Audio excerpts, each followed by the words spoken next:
You probably clicked on this video looking for some motivational speech to lose weight. But what if I told you that motivation is garbage? It's the wrong way to go about this. But don't worry, in this video, I'm gonna give you something better. These are the exact same tips that I give to all my coaching clients, and they've all gone to see some amazing results. So you know it works. Before we get started, don't forget to give this video a like, subscribe to my channel, and hit the bell to get notified every time I post a new video every week. It really helps support my channel. All right, let's get into it.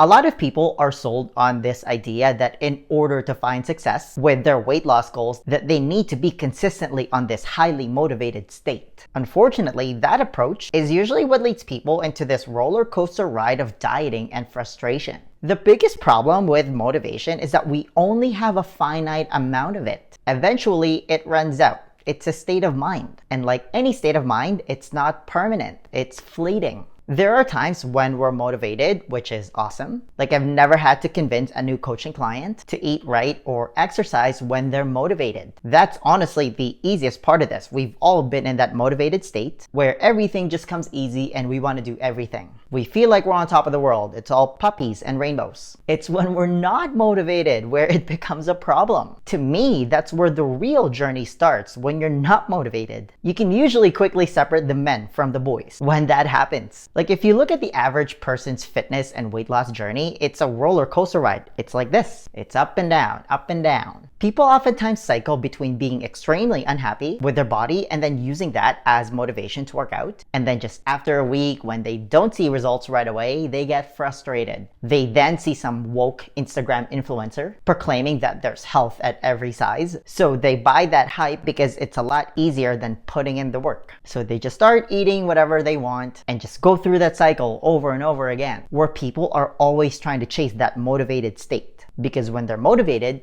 things are great. When they're not motivated, things fall apart. The end result is they've gone nowhere, or even the slow backwards crawl to worse outcomes. And then people just feel hopeless. One of the most common things that I hear from people whenever I do a consultation is that I wish I could go back to that motivated state a few months or a few years ago. They just want to go back to that good feeling. So motivation almost becomes this unicorn that people are always trying to chase, which is a fool's errand. It's a one-way ticket to yo-yo dieting. Because again, motivation is fleeting. The reality is, and this is from coaching thousands of people by proxy, I've been doing this for a decade now. I used to think that motivation is the most important thing. That's what I specialized in. I was the raw coach. I would always get people hyped. I would post motivational stuff all the time to keep people motivated because I thought that that's what they needed. After a few years of doing that, I realized that that was not the right way to go about it. Yes, people were getting results whenever they worked with me because I'm giving them that motivation whenever they see me or talk to me. But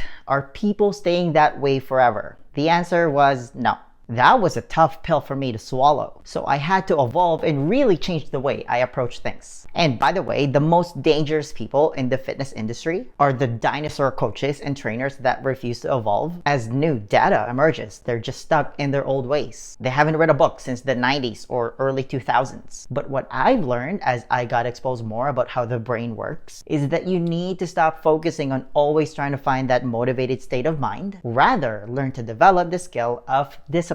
The keyword there is that it's a skill. It's something that you can build upon. Like any other skill, if you want to get better at it, you practice it over time. And if you do it long enough, that's how you build consistency. Once you're consistent, then it turns into a habit, which is the holy grail of identity change. That's how you make it stick forever. Now, it's kind of different for everyone, but generally speaking, the way you build discipline is to be intellectually honest with yourself. Because if you're not, then you're just fooling yourself. And you, my friend, are the easiest one to fool. Kind of like the conversation that I had with myself a few years ago. I had to admit that I was failing as a coach with my old ways. So first, you need to figure out if you're in a motivated or non-motivated state of mind. Very important, because when you're motivated, the things that you tend to commit to are usually unrealistic. It's that all too familiar all or nothing attitude. For example, when I used to do in-person training and I would work with a new coaching client, they're all hyped up, which is great. So I asked them, hey, John Doe or Jane Doe, how many days a week would you like to work out? They'll say something crazy like 5 days a week or even 7 days a week. They'll say, you tell me what to do and I'll do it.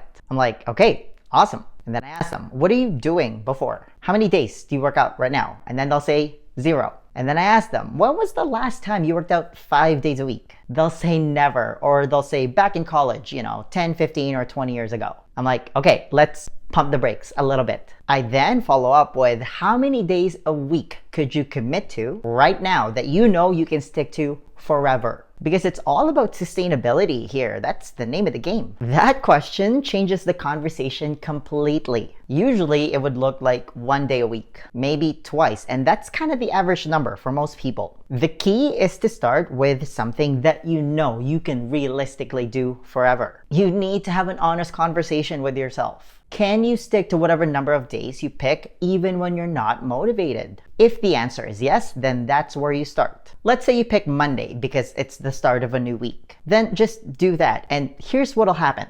Over time, because it's easy for you to commit to it, it'll start to become a habit. Like Monday is workout day. There might be small hiccups here and there, but for the most part, if you're honest and you set a realistic goal, eventually you're gonna get to a point where you think to yourself, I feel really good when I'm doing this. You know what? I think I can do one more day. Over time, that's how you build the skill of discipline, knowing the difference between what you want now and what you want the most. I even take this process one step further these days. I don't even recommend going to the gym for a lot of people. It's not a requirement for success in my online coaching program. By the way, if you're interested, you can book a free consultation by checking out the link somewhere at the top here or in the description below. Because you can achieve all your exercise requirements by just doing resistance training-based bodyweight workouts at home. All of a sudden, it eliminates any excuse as to why you can't make it to the gym that day. These days, I'm completely obsessed with trying to make this as simple as possible for everyone because simple works. Let me give you a perfect example of a previous coaching client. When we started working together, she didn't drink any water. She hated water. She would drink Diet Coke instead. She would drink it first thing in the morning and she would have like as much as 6 cans throughout the day. I was mortified when I heard that, but that's okay. Everyone has to start somewhere. So during our first call, we just set some realistic goals. Where we started was literally compressing everything to a 12-hour digestive eating window. For context, the average person has a 15-hour window, which is basically one's entire waking hours. Then we worked on bringing that number down to just 5 cans. We figured out that she could tolerate water if she put some lemon in it.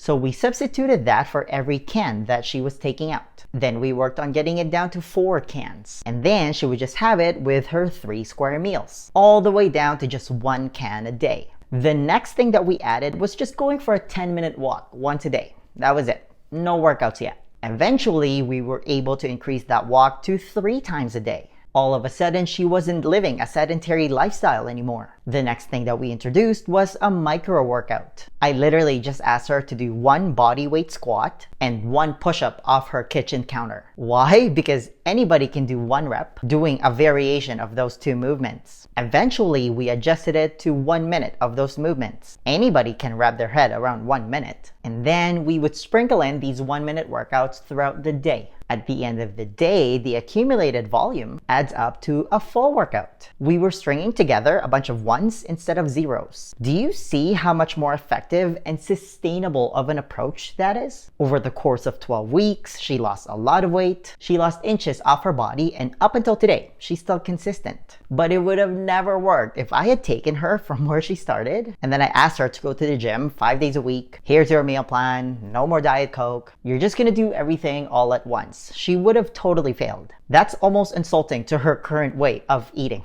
Again, discipline is a skill that you practice and build over time. It's what's gonna carry you through those times where you lack motivation, which is also the time where people tend to fail. It's when people are not motivated. It's all about removing all the barriers, setting small achievable goals. Again, just start with 1. Which then add up to staggering results over time. You have no choice but to succeed. And there's nothing sexy about that process. That's why it's never mentioned in mainstream fitness. It's a lot easier to lose 30 pounds in 30 days. Go on a juice cleanse. Or here's your extreme 1200 calorie a day crash diet, which inevitably fails because it's not sustainable. What's worse about that approach is that it fosters a negative behavior around food. That's how people develop eating disorders, among other things. So building good habits and consistency through discipline is the only successful approach that I've seen produce long-term sustainable results. Because once you turn whatever you're doing into a habit, it completely takes motivation out of the equation. You just do it. It's part of who you are on a cellular level. It's like brushing your teeth. You don't even think twice about it. Here's a perfect example of what that looks like from my personal experience. I have no idea why I still have this video on my phone, but I'm glad I still have it so I can share it with you.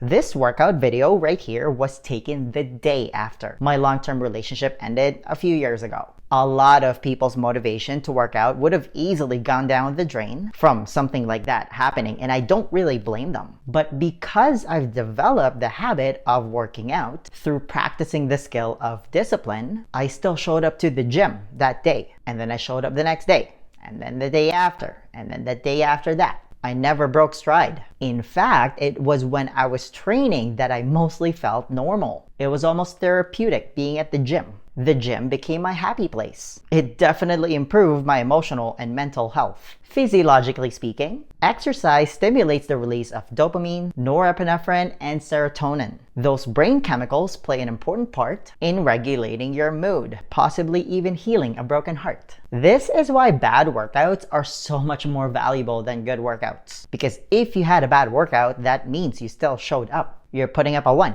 instead of a 0. Speaking of health, you need to change your paradigm around this entire process and focus on health instead of aesthetics. It's a much better approach. What I mean by that is a lot of people's motivation around losing weight is because of how they look. Like, people start working out because they want to look good. People go on a diet because they want to look good. We're kind of obsessed with what we see in the mirror. The problem is, all of a sudden, exercise becomes a punishment. It just gets quantified to however many calories you burn during your workout, which literally means nothing. But that's what most people do. That's how most people look at exercise. And then eating healthy food means deprivation. But instead, if you focus on health, you're eating in a way to make yourself healthier. You're exercising to make your body feel better, because movement is medicine. If you ask me, it's the highest form of self-love, taking care of yourself. Eventually, if you take that approach, your overall health will improve. And as a byproduct, you end up looking amazing in the process. A really simple way to look at this is you want to do this because you love your body, not because you hate it. There is a world of difference between those two. In the history of feelings, nobody has ever achieved long-term sustainable results by hating their way to a better body or better health.